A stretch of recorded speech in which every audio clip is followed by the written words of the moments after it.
High বন্ধুরা, আজ আমি দেখাবো কিভাবে ঘরে থাকা সামান্য উপাদান দিয়ে রেস্টুরেন্টের থেকেও সুন্দর চিকেন কষা বানানো যায়। এজন্য নিয়েছি আমি 1 কেজি চিকেন। এবার এই চিকেনের স্বাদ মতো লবণ, 1 টেবিল চামচ হলুদ গুঁড়ো, 1 টেবিল চামচ জিরে গুঁড়ো এবং স্বাদ মতো লঙ্কার গুঁড়ো ও সামান্য কিছুটা তেল দিয়ে এটাকে আমি ভালোভাবে মেখে নেব। এভাবে ভালোভাবে মেখে নেওয়ার পর আমি এটাকে 1 ঘন্টার জন্য রেস্টে রেখে দেব, যাতে মশলাগুলো ওর মধ্যে ভালোভাবে ঢুকে যেতে পারে। এরপর আমি একটা কড়া নিলাম।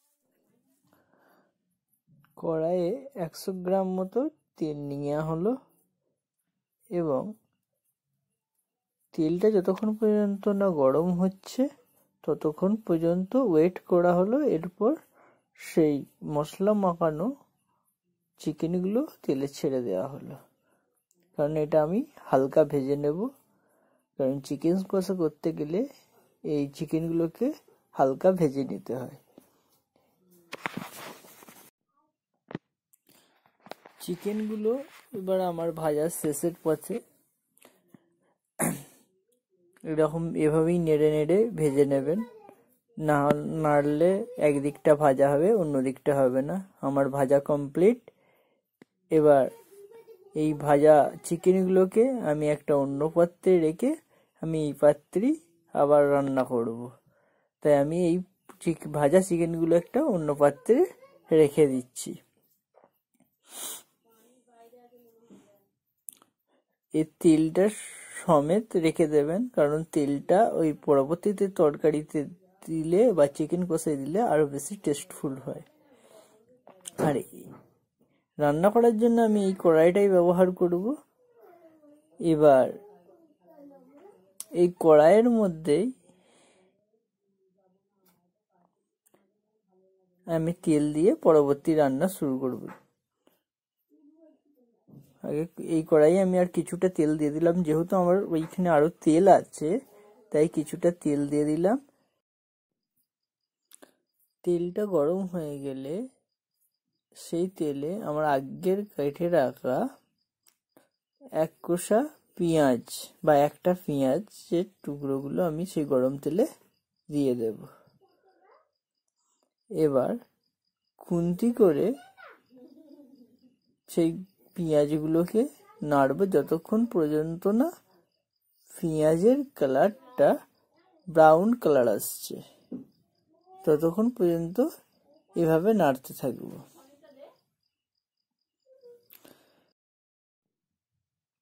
এভাবে কিছুক্ষণ নাড়ার পর যখন পেঁয়াজের কালারটা ব্রাউন চলে আসবে তখন এতে আদা রসুন বাটা দেব, দিয়ে এটাকে নাড়তে থাকবো। যদি না এটাকে ভালোভাবে নাড়ি বা কষাই তাহলে আদা রসুনের যে একটা গন্ধ সেটা থেকে যায়, ফলে চিকেন কষাটা খেতে বাজে লাগবে। তাই এটাকে আমরা নাড়তে থাকবো যতক্ষণ না পর্যন্ত এর গ্যাসটা চলে যাচ্ছে, আদা রসুনের যে একটা গ্যাস কাঁচা। এরপর কিছুটা হলুদ, অর্থাৎ 1 টেবিল চামচ মতো হলুদ, 1 টেবিল চামচ জিরে গুঁড়ো এবং 1/2 টেবিল চামচ লঙ্কার গুঁড়ো দেব এবং দিয়ে এই মশলাটাকে নাড়তে থাকবো। যদি এর নিচের দিকে ধরে যায় বা বসে যায় মশলাগুলো, হালকা জল দিয়ে আমরা এটাকে নাড়ব। কিছুক্ষণ নাড়ার পর যখন দেখছি যে এর নিচের দিকে বসে যাচ্ছে তখন আরো কিছুটা জল দেব। যদি এর নিচের দিকে বসে যায়, আপনাদের যদি না বসে তাহলে আপনারা যদি অন্য পাত্রে করেন তাহলে জল দেওয়ার প্রয়োজন নেই।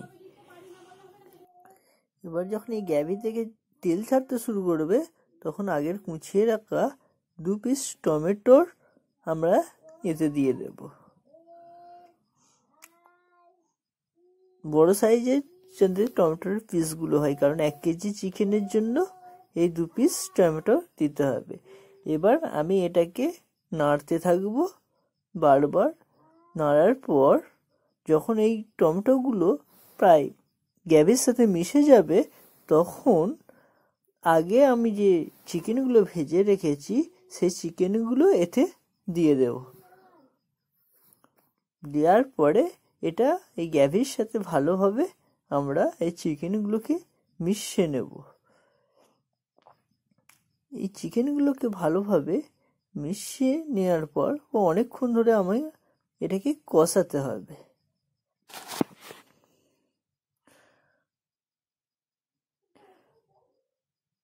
এভাবে কিছুক্ষণ ধরে কষানোর পর আমরা এতে হালকা জল দেব।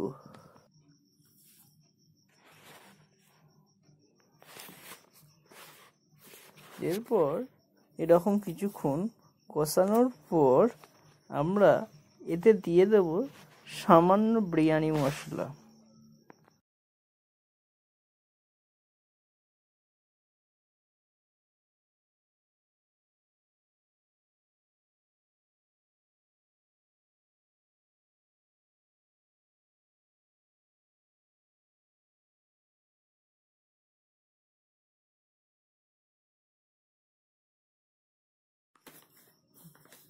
দেখতেই পাচ্ছেন কত সুন্দর টেস্টফুল হয়েছে। জিভে একদম জল চলে আসছে, সত্যি সেন্টটাও যা আসছে অসাধারণ। পুরো রুটি কিংবা ভাতের সাথে একদম জাস্ট জমে যাবে।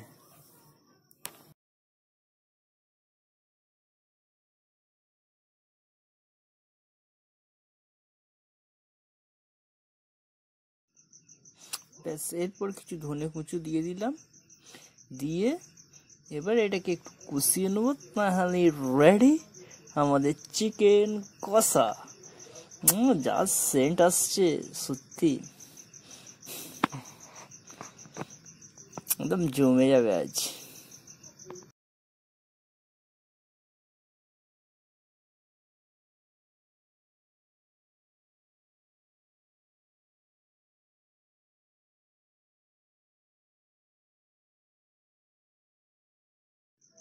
এখন আমাদের রেডি চিকেন কষা। এবার ভাত নিয়ে আসি। বন্ধু, আপনারাও করে দেখুন কেমন হয়েছে, অবশ্যই কমেন্টে জানাবেন।